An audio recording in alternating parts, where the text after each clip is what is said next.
प्रमुख है।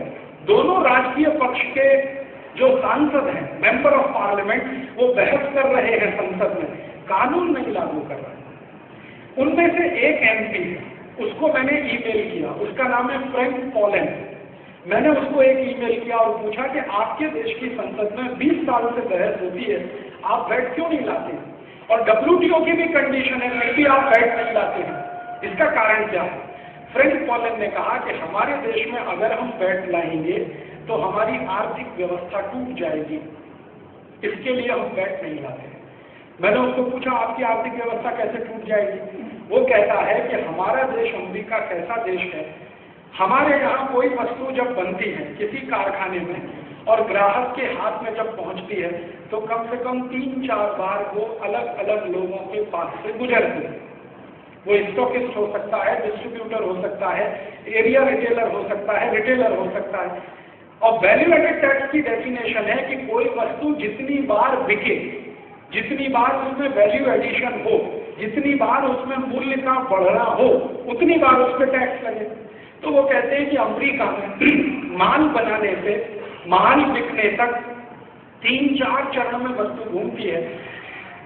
अगर हम वैट लाएंगे उसकी कीमत बढ़ जाएगी, कीमत बढ़ेगी, इन्फ्लेशन बढ़ेगा, इन्फ्लेशन बढ़ेगा तो हमारी सरकार का फिस्कल डेफिसिट बढ़ेगा, फिस्कल डेफिसिट बढ़ेगा तो अमेरिका की इकोनॉमी कोलैप्स हो जाएगी, इसलिए हम वैट नहीं लाते। एक बात। दूसरी बात उसने कही, हमारा जो संविधान है अमेरिका का, वो राज्यों के विशेष अधिकार की बात करता है और अमेरिका में 50 राज्य हैं।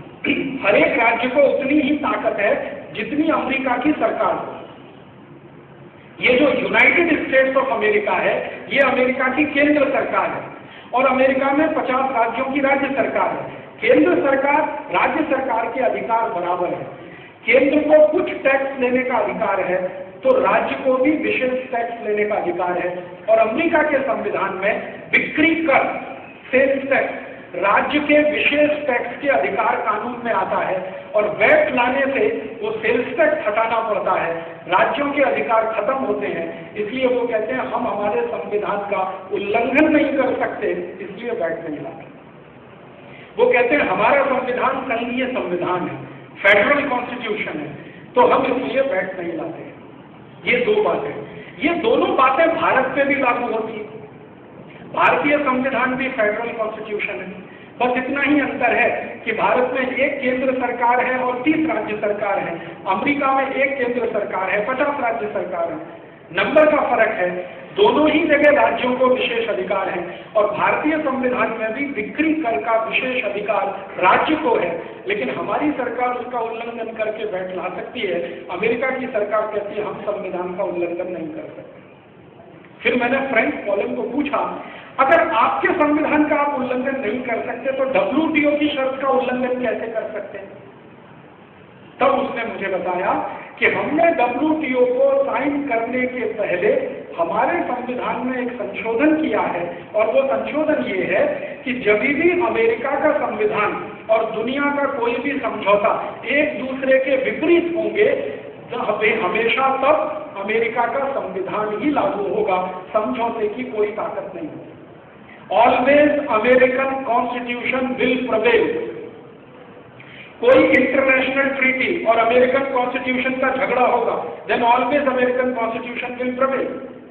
फ्रैंक पॉलन ने मुझे ये कहा, यही बात मैंने भारत के 2 मंत्रियों को कही और वो दोनों पूर्व प्रधानमंत्री हैं कि आपको इतनी अकल नहीं थी WTO साइन करने के पहले। अमेरिका के लोगों को ये अकल है कि संविधान संशोधन कर लिया और संशोधन ऐसा किया कि अंतर्राष्ट्रीय संधि और अमेरिका का संविधान में झगड़ा है तो संविधान अमेरिका का महत्वपूर्ण है, संधि का कोई महत्व नहीं है। ये भारत में भी अगर हम करते तो हमारे ऊपर ये वैट लागू नहीं होता। तो जिस व्यक्ति को मैंने भारत जी ये कही थी, वो व्यक्ति मुझको बोला अंग्रेजी भाषा में, वो भारत का एक्स प्राइम मिनिस्टर है। वो कहता बेगर्स हैव नो चॉइस।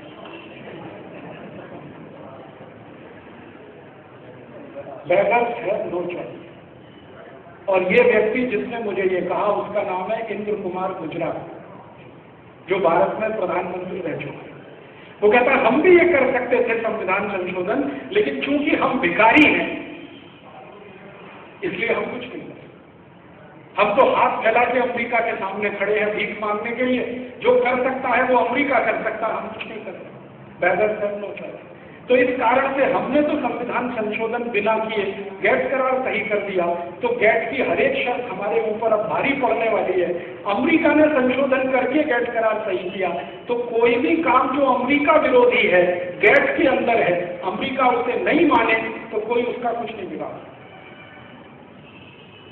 एक वो कहावत भी है ना, जिसकी लाठी उसकी भैंस, ताकत जिसके हाथ में है, कानून उसके पक्ष में है, नियम उसके पक्ष में है, संधि उसके पक्ष में। आज अमेरिका के हाथ में ताकत है तो सब कानून, सब संधि, सब नियम उसके पक्ष में है। दुनिया का कोई भी कानून, कोई भी नियम अमेरिका जब चाहे तब तोड़ सकता है और कोई उसका कुछ नहीं बिगाड़ सकता। अभी आपने देखा, दुनिया के सारे नियम तोड़कर उसने इराक पर हमला किया। पहले दुनिया को बताया कि उसके पास परमाणु बम है, एटम बम है, हाइड्रोजन बम है। इराक के पास कोई बम तो क्या, बंदूक की गोली नहीं निकली, ना एटम बम, ना हाइड्रोजन बम, ना कोई बम। फिर अमेरिका ने हमला किया तो कहता हाँ किया, अभी जिसको जो करना है कर ले। किसी ने क्या कर लिया उसको? यूनाइटेड नेशन जैसी अंतर्राष्ट्रीय संस्था भी अमेरिका की हाँ जी हाँ जी हाँ जी हाँ जी करती रहती। अफगानिस्तान पे हमला किया, किसी ने क्या कर लिया? जापान के ऊपर 2 एटम बम गिरा दिए अमेरिका ने, किसी ने क्या कर लिया उसका? कोरिया के ऊपर बम गिराया उसने, किसी ने क्या किया? वियतनाम के ऊपर बम गिरा दिए, किसी ने क्या किया? तो जिसकी लाठी उसकी भैंस, एक वो भी होता है। कोई संधि हो, कोई नियम हो, कोई कानून हो, अगर आपकी ताकत है तो सारे नियम कानून आपकी जेब में है, और अगर ताकत नहीं है तो वही नियम कानून आपके लिए फांसी का फंदा है।